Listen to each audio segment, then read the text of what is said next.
One red carpet, one night, and already the internet is on fire. February 22nd, 2026. London. The Thames is cold, the lights are blazing, and the most famous faces on the planet are stepping out of their cars at the Royal Festival Hall. Cameras flashing every single second. The crowd is screaming. And somewhere in that chaos, someone is about to make the best fashion decision of their entire career. And someone else is about to make the worst. Welcome to the BAFTAs 2026 red carpet.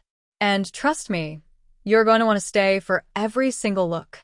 So let's set the scene. The BAFTAs, the British Academy Film Awards, is Britain's biggest night in cinema. Think of it as the Oscars' cooler, slightly more unpredictable cousin. Hollywood royalty flies thousands of miles to London for this one evening. And the red carpet? It's not just a walkway. It's a statement. It's a battlefield. It's where careers are made, and where stylists are quietly fired the very next morning. This year, the stakes felt even higher. The biggest films of the year were going head-to-head.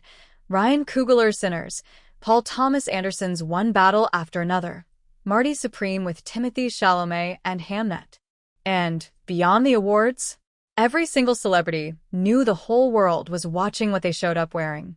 Now, let's talk about the looks that absolutely stopped the night. First up, Chase Infinity. If you don't know her name yet, you will after this. She walked out in a maroon Louis Vuitton gown that defied everything we thought we knew about gravity. The skirt literally floated around her ankles, like it was hovering, suspended in air. Nobody could explain it. Everyone was staring. She paired it with De Beers jewelry and coordinating pumps, and she looked like she had stepped off the set of a science fiction film, in the absolute best way possible. For her very first BAFTA appearance, she delivered one of the most jaw-dropping fashion moments the red carpet had ever seen. That is how you make an entrance. Then there was Kerry Washington. And listen, Kerry Washington has never once walked a red carpet and disappointed. But this night, this was different. Her gown flowed off her shoulders like water. Graceful, effortless, cinematic.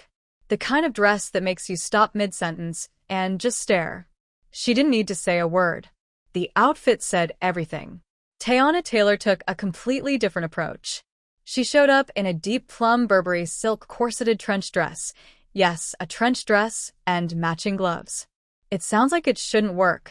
On paper, it's a risk. But on her body, on that carpet, at that exact moment, it was electric, bold, high fashion. The kind of look that ends up in fashion history books 5 years later. And then, Princess Kate and Prince William arrived. And the entire crowd fell silent for half a second.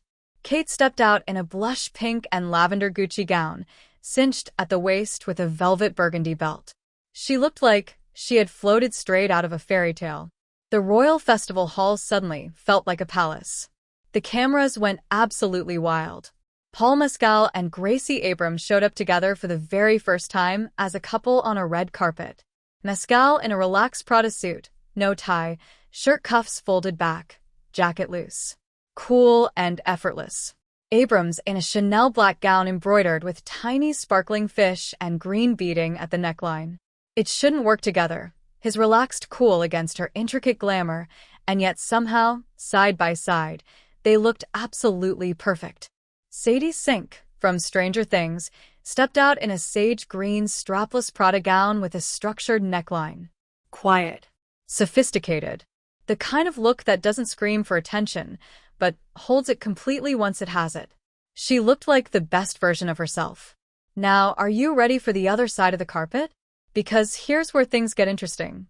Ethan Hawke walked out in a black suit covered in white speckles. Like, all over.